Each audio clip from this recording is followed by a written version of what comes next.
अस्सलाम वालेकुम everyone, welcome to vocab we learn English with easy lessons. आज हम ये तीन कॉजेटिव वर्ब्स जो इनको पढ़ेंगे। ये वो वाले कॉजेटिव वर्ब्स नहीं है जो गेट और हैव वाले होते हैं। ये किसी ने मुझे कहा था ma'am cause to, help to as positive verbs जो है इसको एक्सप्लेन कर दे, तो इसमें मैंने ऐड किया है मेड टू को भी। ठीक है, ये किस तरह से इस्तेमाल होते हैं, कैसे इस्तेमाल होते हैं, फर्क क्या है इनमें, आज के लेसन में हम पढ़ेंगे। हो सकता है आप में से बहुत से लोगों को इनका स्ट्रक्चर कैसे बनता है, इनका मतलब क्या होता है मालूम हो, क्योंकि ये बेसिक इंग्लिश लेवल का जो है लेसन है। हो सकता है आप लोगों को मालूम हो, लेकिन बहुत से ऐसे स्टूडेंट्स होते हैं जिनको नहीं मालूम होता, जो भी सिर्फ बेसिक लेवल पर होते हैं, तो उनके लिए ये आज का लेसन है। और अगर आप मतलब थोड़े से इंटरमीडिएट लेवल पे या एडवांस लेवल पर हैं, फिर भी ये लेसन आपके लिए यूजफुल हो सकता है। ठीक है, तो चलिए शुरू करते हैं। पहले तो मैं आपको बताती हूँ कॉज टू को हम क्यों इस्तेमाल करते हैं, मतलब क्या होता है। इसका मतलब ये होता है कि जब आप ये कहना चाह रहे होते हैं कि कोई इंसान या कोई वाकया, कोई इंसिडेंट या कोई एक्शन किसी दूसरे एक्शन की वजह बना, ठीक है, किसी दूसरे वाकये के इंसिडेंट की वजह बना, तो वो उसके लिए हम कॉज टू इस्तेमाल करते हैं। इसका स्ट्रक्चर ये बनता है कि सब्जेक्ट होता है, फिर हम कॉज जो है वो यूज करते हैं, फिर ऑब्जेक्ट को यूज किया जाता है, फिर टू को यूज किया जाता है, और फिर बेस फॉर्म जो है ना वर्ब की हम वो यूज करते हैं, V1 जिसको हम बोलते हैं। जहन में रखिएगा कि कॉज और टू के दरमियान में हमेशा ऑब्जेक्ट आएगा, ये आपने जहन में रखना है। ठीक है, ऑब्जेक्ट अदरवाइज जो उसका स्ट्रक्चर बनेगा वो रॉन्ग हो जाएगा। उन्होंने कुछ मुझे सेंटेंसेस भी प्रोवाइड किए थे, जैसे ये कि आई कॉज्ड हिम टू राइट। यहाँ पर देखिए कॉज और टू के दरमियान में हमने हिम यूज किया है, ऑब्जेक्ट। ठीक है, सब्जेक्ट तो आई है, फिर कॉज, फिर हिम, फिर टू, और फिर जो भी आप ने एक्शन जो हुआ है, जो भी वर्ब आपने यूज करना है वो है। इसका मतलब क्या बनेगा, मैं वजह बना उसके लिखने की। आई कॉज्ड हिम मतलब मैं रीजन बना। अब वो रीजन किस तरीके से बना, कोई भी वजह हो सकती है। आपने डांट कर अगले इंसान को जो है लिखने पे मजबूर किया, किसी को आपने प्यार से जो है वो कन्विंस किया, परसुएट किया, किसी भी तरीके से। सेंटेंस का इस वक्त जो मीनिंग कन्वे हो रहा है वो ये हो रहा है कि वजह मैं हूं कि उसने लिखा। अब वो क्या लिखा, कोई लेटर लिखा, कुछ भी लिखा, कोई तहरीर लिखी, कोई भी वजह से आप किसी को ये कहना चाह रहे हैं कि I was the reason that that person wrote that letter, या जो भी उसने वो लिखा है। ठीक है, आप ये कहना चाह रहे हैं कि रीजन मैं था। आई कॉज्ड हिम टू राइट, मैं उसकी वजह बना, मेरी वजह से उसने लिखा। अब आप रीजन भी जब कॉज यूज करेंगे तो जहन में रखिएगा कि आप वजह बोल रहे हैं कि ये एक्शन, ये इंसान जो है वो वजह बना इस काम के होने की। एक और सेंटेंस जैसे देख लेते हैं।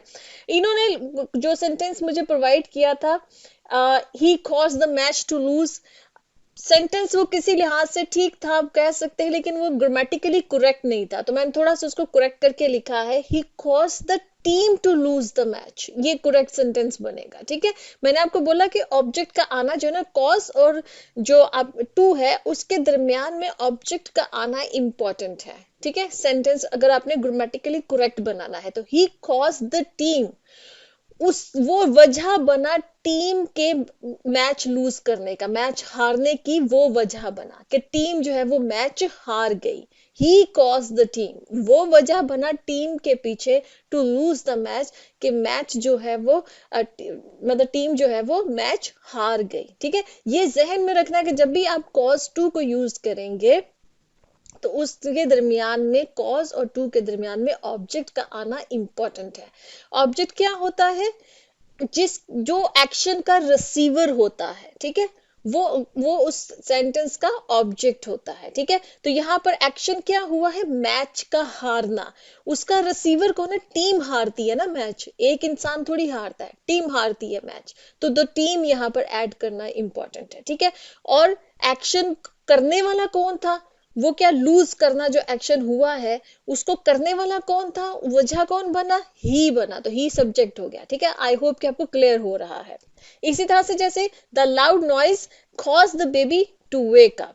ठीक है, कि जो ऊंचा शोर था, नॉइज था, उसने क्या किया, वो वजह बना बच्चे के उठने का। ठीक है, टू कॉज द बेबी, अब यहाँ पर द बेबी वो ऑब्जेक्ट है। ठीक है, तो cause the baby to wake up, के बेबी जो है वो उठ जाए, सोया हुआ बेबी था तो जो तेज शोर था, नॉइस तो जो था वो वजह बना। ठीक है, तो यहाँ पर भी आप देखिए हमने द बेबी जो है उसको कॉज और टू के दरमियान में जो है वो पुट किया है, ऑब्जेक्ट, रिसीवर कौन है एक्शन का।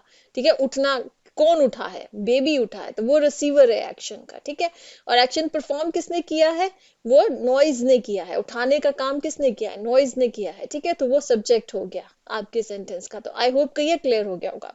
अब आ जाते हैं, उन्होंने मुझसे पूछा कि हेल्प टू फिर हम कहाँ यूज करते हैं। कॉज टू अगर यूज हुआ है तो वो तो मैंने बता दिया कि वो रीजन की का सेंस दे रहा होता है कि कौन वजह बना।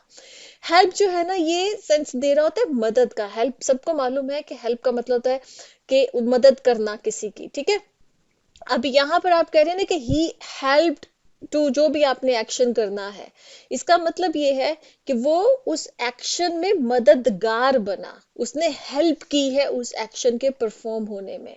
जब भी आप हेल्प को यूज करेंगे एज ए पॉजिटिव वर्ब, ठीक है, तो वहां पर जुमले की सेंस बनेगी कि वो मददगार बना, उसने हेल्प की है और उसकी हेल्प की वजह से वो कोई इंसिडेंट होता है कि वो उस इंसिडेंट जो है वो उसकी मदद से ये एक्शन परफॉर्म हुआ। कोई इंसान हो सकता है कि उसकी वजह से ये चूंकि उसने हेल्प की, वो मददगार साबित हुआ इस एक्शन के परफॉर्म होने में।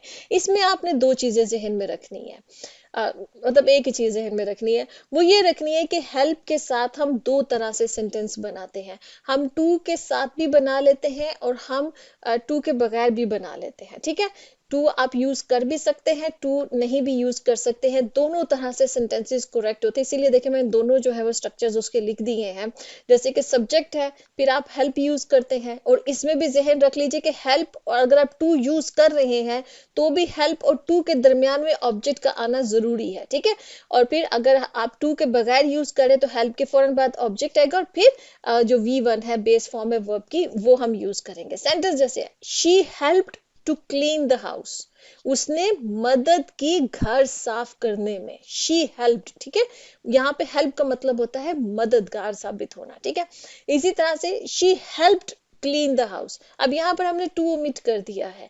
दोनों सेंटेंसेस जो है वो करेक्ट है, दोनों तरीके से आप यूज कर सकते हैं। आप हेल्प के साथ टू का मतलब टू को यूज भी कर सकते हैं, और टू को ओमिट करना चाहते हैं कर सकते हैं। जैसे कि can you help me to find the keys, help me. अब यहाँ पर मी आ गया, टू हम यूज कर रहे हैं ना, तो देखिए हमने दरमियान में मी ऑब्जेक्ट है, मैं। ठीक है, क्या आप मेरी मदद कर सकते हैं जो कीज है उसको ढूंढने में, ठीक है, चाबियां ढूंढने में। इसी तरह से his friend help him complete the assignment on time, उसके दोस्त ने, हिज फ्रेंड उसके दोस्त ने हेल्प हिम, उसकी मदद की, complete the assignment on time, कि वो असाइनमेंट को वक्त पर कंप्लीट कर सके। ठीक है, खत्म कर सके। यहाँ पर आप टू के साथ भी यूज कर सकते हैं, help him to complete the assignment भी करेक्ट हो जाएगा, help him complete the assignment भी करेक्ट है। ठीक है, तो हेल्प के जो स्ट्रक्चर है उसमें आपके पास ऑप्शन है कि आप टू यूज करना चाहते हैं या नहीं करना चाहते हैं। अब आ जाते हैं मेड टू। मेड टू जो है ना ये सेंस देता है, जब आपने, क्योंकि बहुत से ऐसे पॉजिटिव सेंटेंसेस पढ़े होंगे, यहाँ पर कॉज टू या हेल्प टू की जगह पर मेड टू जो है वो यूज हुआ होता है। इसका क्या मतलब होता है, यहाँ पर ये होता है कि आपने किसी को फोर्स किया है, कोई फोर्स कर रहा है कि कोई काम किया जाए, किसी एक्शन के परफॉर्म होने को फोर्स किया जाए, जबरदस्ती से किसी से करवाया जा रहा है, कोई एक्शन को जबरदस्ती जो ना वो परफॉर्म करवाया जा रहा है, वहां पर मेड टू जो है वो इस्तेमाल होता है। ठीक है, कॉज का क्या मतलब होता है, जब हम कॉज टू यूज करते हैं, रीजन कौन बना, वजह कौन बना, हेल्प मदद की, किसने मदद की, और मेड मजबूर किया। ठीक है, किसी को कंपेल किया, किसी को फोर्स किया कोई काम करने के लिए, वहां पर मेड आता है। इसमें आपने एक की रूल जो है ना वो इसके में जहन में रखना है, जब आपका एक्टिव वॉइस का सेंटेंस है तो आप मेड के साथ टू नहीं यूज करेंगे। ठीक है, एक्टिव वॉइस के सेंटेंस में नहीं यूज होता है, पैसिव वॉइस के सेंटेंस में टू यूज होता है। हेल्प में मैंने आपको बताया था कि वहां पर आपके पास ऑप्शन है, ऑप्शनल है, आप टू यूज कर लीजिए ना कीजिए, दोनों तरह से करेक्ट है। मेड में आपको जहन में रखना है कि जब एक्टिव वॉइस का सेंटेंस आप बना रहे हैं तो वहां पर आप टू यूज नहीं करेंगे, और जब आप पैसिव वॉइस का सेंटेंस बना रहे हैं वहां पर आप मेड जो है वो टू जो है वो यूज करेंगे। सेंटेंसेस को देख लेते इसी तरह से देख ले, दोनों स्ट्रक्चर्स लिख दिए हैं मैंने, आप इसको नोट डाउन कर लीजिए। आप देखें जैसे the teacher made the students write an essay। अब ये एक्टिव वॉइस का सेंटेंस, आप पूछेंगे कैसे मैम, एक्टिव वॉइस और पैसिव वॉइस में डिफरेंस, जो बिगनर लेवल के हैं हो सकता है उनको ना समझ में आ रही हो, अभी समझाती हूँ।